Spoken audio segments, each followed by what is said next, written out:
GFCI on an induction range? Based on my reading, NEC 2023 says that if a stove is within 6 feet of the edge of a kitchen sink, then the stove needs to be GFCI protected. Modern induction ranges pull 50 amps and usually need their own dedicated circuit out of the electric panel in the house. This dedicated circuit comes with a dedicated outlet and dedicated power wire. My kitchen isn't big enough to move a freestanding range more than 6 feet away from the edge of the sink. Is it accurate, then, that the only proper way to install the wiring to power an induction range would be to use a GFCI breaker in the panel?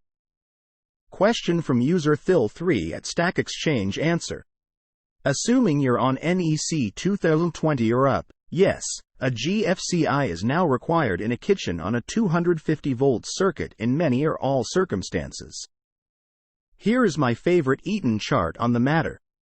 For NEC 2020, the triggering requirement is the outlet being within 6 feet of the edge of a sink. Do note the code says in 210.8.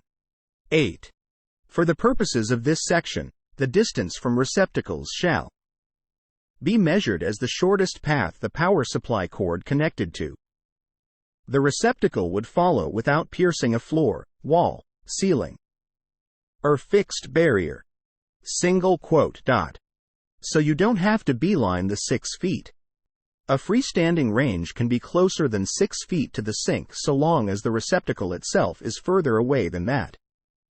Heck, if it's close to working, you could add a splash barrier between the range and the sink to buy yourself more distance. This might mean purchase of an expensive 50A GFCI breaker.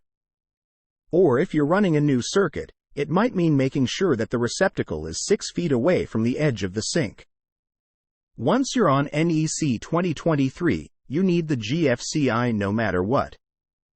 210.8 now says, GFCI protection shall be provided for the branch circuit or outlet supplying the following appliances rated 150 volts or less to ground and 60 amperes or less, single or three-phase electric ranges.